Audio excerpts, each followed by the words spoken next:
teman-teman kelas 12. Bagaimana kabar kalian?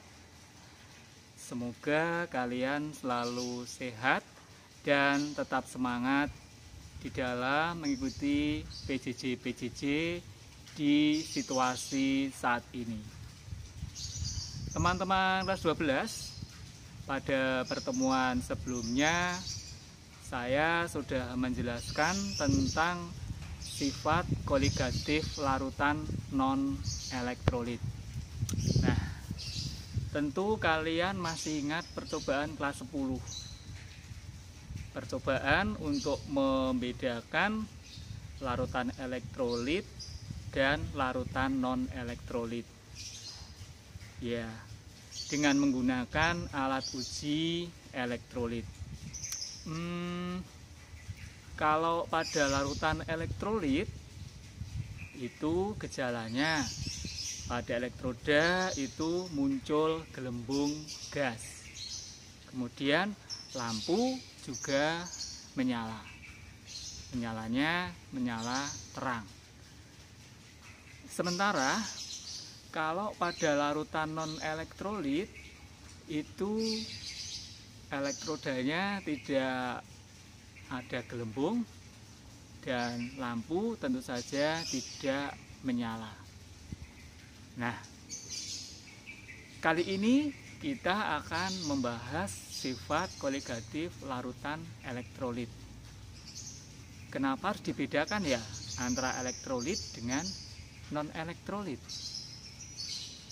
Kita ikuti penjelasan berikut ini.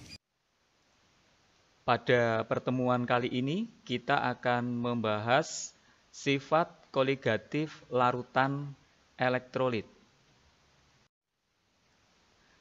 Suatu larutan bersifat elektrolit karena dalam larutan tersebut terdapat ion-ion hasil ionisasi zat terlarut.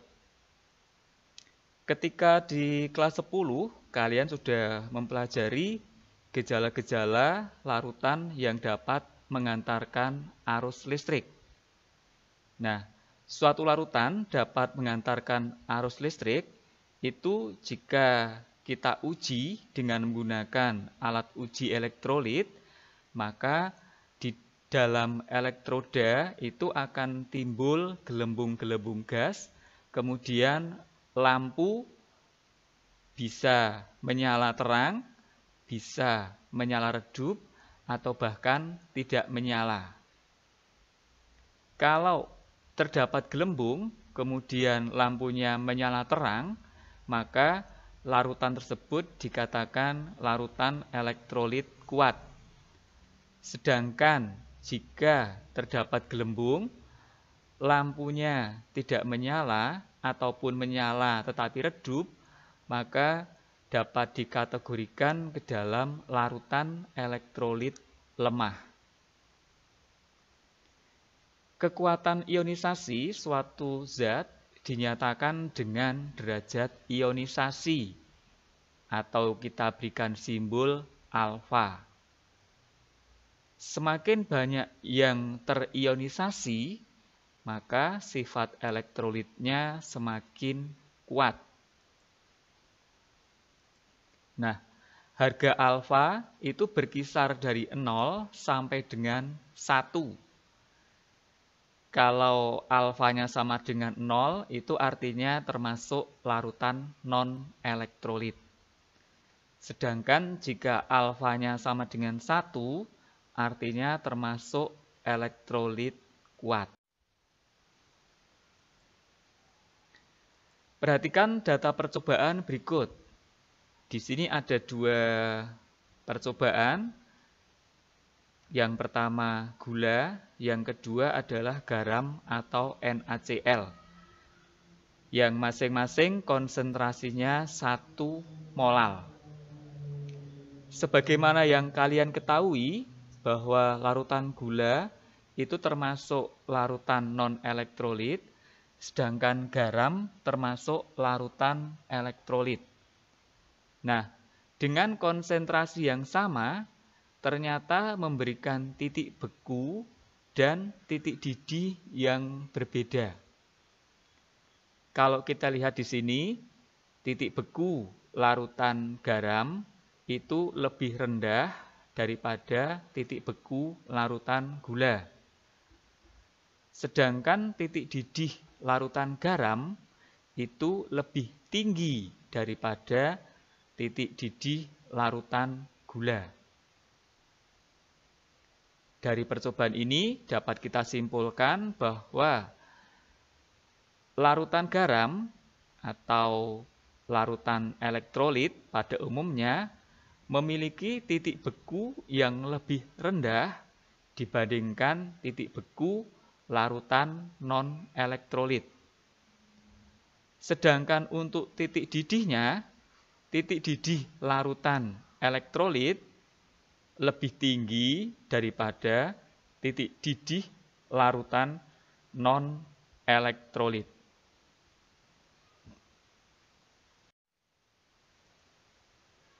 Menurut Van Hoff, besarnya sifat koligatif larutan elektrolit akan lebih besar daripada sifat koligatif larutan non-elektrolit. Pada larutan elektrolit, zat terlarut itu akan mengalami ionisasi. Nah, banyaknya ion ini yang menyebabkan perbedaan sifat koligatif tersebut.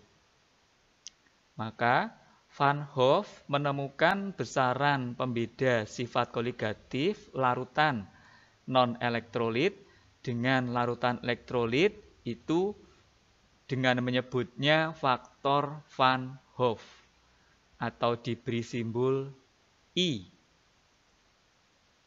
Nah, persamaannya I itu sama dengan 1 ditambah N min 1 kali alfa, di mana N itu merupakan jumlah ion, sedangkan alfa sama dengan derajat ionisasinya. Beberapa contoh reaksi ionisasi. Ketika kelas 10, saya pernah memberikan persamaan jika ada AXBZ itu terionisasi menjadi A plus Z ditambah B min X. Maka kita bisa menguraikan untuk NaCl misalnya, itu terion menjadi Na plus ditambah Cl min. Kita bisa menghitung jumlah ionnya, 1 Na plus ditambah 1 ion Cl min, maka hasilnya adalah 2 atau N-nya sama dengan 2. Pada MgCl2 terion menjadi Mg plus 2 ditambah 2 Cl min. Ada 1 ion Mg plus 2 ditambah 2 ion Cl min. Maka jumlah ionnya atau N-nya sama dengan 3. Pada contoh lain, Al2SO4 3 kali terurai menjadi 2Al plus 3 ditambah 3SO4 min 2. Jumlah ionnya 2Al plus 3 ditambah 3SO4 min 2 sama dengan 5 atau N-nya sama dengan 5. Kalian bisa berlatih membuat reaksi ionisasi dari senyawa-senyawa yang lain.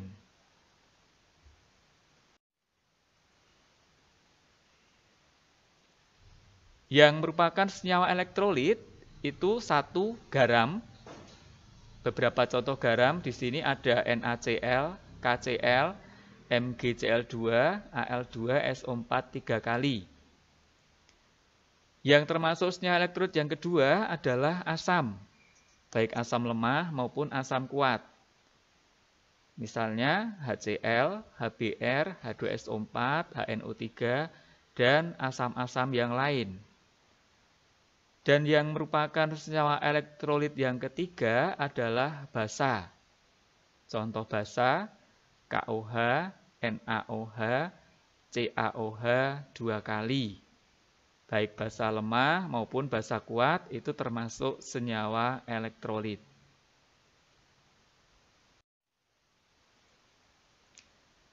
Sehingga persamaan untuk sifat koligatif larutan elektrolit itu menjadi untuk kenaikan titik didih, delta TB sama dengan KB kalikan M kalikan I. Jadi dikalikan dengan faktor Van Hoff atau I. Penurunan titik beku delta TF itu sama dengan KF dikalikan M dikalikan I. Tekanan osmotik atau Pi sama dengan M dikalikan R dikalikan T dikalikan I.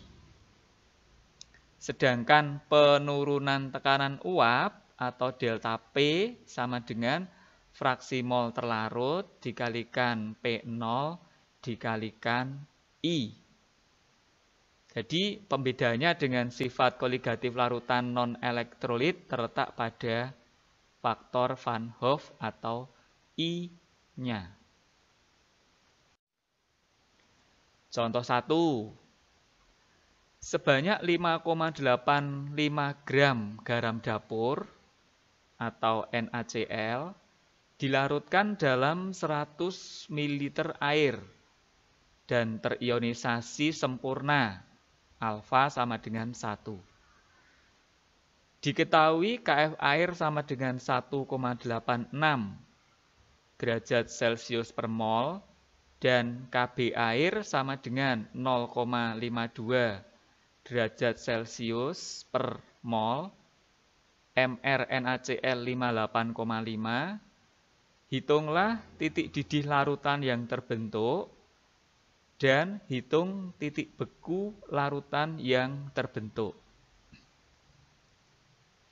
Dari soal diketahui massa NaCl 5,85 gram, MR-nya 58,5. Massa air dari 100 ml itu sama dengan 100 gram. KF airnya 1,86, KB-nya 0,52. Alfa sama dengan 1. Yang ditanyakan adalah TB dan TF. Kita lihat penyelesaiannya. Kita ionkan terlebih dahulu NaCl. NaCl terion menjadi Na+ ditambah Cl-. Berarti jumlah ionnya sama dengan 2. Kita hitung terlebih dahulu faktor Van Hoff atau I. I sama dengan 1 ditambah N-1 kali alfa. Sama dengan 1 ditambah 2-1 kali 1. Hasilnya sama dengan 2. Kita bisa menghitung delta TB sama dengan KB kali M kali I. KB-nya tetapan titik didih, M-nya molalitas, I-nya faktor Van Hoff. Sama dengan 0,52 kali 5,85 dibagi 58,5 kali 1000/100 dikalikan 2. Hasilnya 1,04 derajat Celcius. Sehingga titik didih larutan bisa kita hitung dari 100 derajat Celcius ditambah 1,04 derajat Celcius. Menghasilkan 101,04 derajat Celcius. Kita bisa menghitung titik beku larutan tersebut dari persamaan delta TF sama dengan KF dikalikan M dikalikan I. KF-nya tetapan titik beku, M-nya molalitas, I-nya faktor Van Hoff. Dari perhitungan diperoleh delta TF-nya 3,72 derajat Celcius. Sehingga TF bisa kita cari dari 0 derajat Celcius dikurangi 3,72 derajat Celcius, hasilnya adalah min 3,72 derajat Celcius. Sehingga dari perhitungan ini bisa kita simpulkan bahwa titik didih larutan tersebut 101,04 derajat Celcius, sedangkan titik bekunya min 3,72 derajat Celcius. Kita lihat untuk contoh yang kedua. Sebanyak 17,4 gram larutan K2SO4, MR-nya 174, dilarutkan dalam air hingga 1000 ml. Apabila K2SO4 terionisasi sempurna, tetapan gas idealnya diketahui 0,082, tentukan tekanan osmotik yang diukur pada suhu 27 derajat Celcius. Dari soal ini yang diketahui adalah massa K2SO4 17,4 gram, MR-nya 174, volume larutan 1000 ml, kita jadikan liter berarti 1 liter. Alfanya sama dengan 1. Kenapa sama dengan 1? Karena dari soal disebutkan terionisasi sempurna. R-nya 0,082, T-nya 27 ditambah 273, hasilnya 300 Kelvin. Yang ditanyakan tekanan osmotik. Kita lihat penyelesaiannya.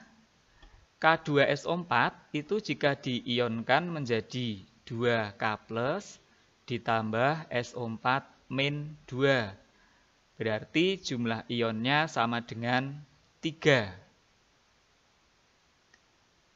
Kita hitung I-nya sama dengan 1 ditambah 3 dikurangi 1 kalikan alfa. Jadi bisa dihasilkan faktor Van Hoff-nya itu sama dengan 3. Kita cari terlebih dahulu mol. Mol K2SO4 itu sama dengan massa dibagi MR. Massanya 17,4, MR-nya 174. Berarti hasilnya 0,1 mol. Nah, kita bisa menghitung molaritasnya. Molaritas itu sama dengan N per V. N-nya 0,1 mol, volumenya 1 liter. Berarti molaritasnya 0,1 M. Sehingga kita bisa menghitung tekanan osmotiknya Pi sama dengan M kali R kali T kali I. 0,1 kali 0,082 kali 300 kali 3. Hasilnya sama dengan 7,38 atmosfer. Jadi dari soal ini tekanan osmotiknya diketahui 7,38 atmosfer. Demikian pembelajaran kita hari ini.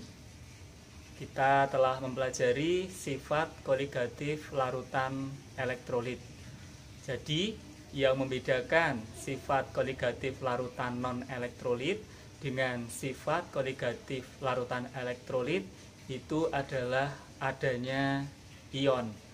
Jadi, kalau pada senyawa elektrolit itu dapat terionisasi di dalam air atau di dalam pelarut, sehingga akan menghasilkan jumlah partikel yang lebih banyak. Dengan demikian, pada sifat koligatif larutan elektrolit akan memberikan sifat koligatif yang lebih besar dibandingkan pada sifat koligatif larutan non-elektrolit. Nah, untuk mengetahui tingkat pemahaman kalian terhadap materi yang sudah saya berikan, silahkan kalian mengerjakan latihan-latihan yang sudah saya berikan, kemudian dikumpulkan ke Google Class, sehingga saya bisa mengetahui tingkat pemahaman kalian terhadap materi yang sudah saya berikan. Demikian pembelajaran kita hari ini. Sampai ketemu di pembelajaran berikutnya. Tetap semangat dan selalu sehat. Jangan lupa bahagia.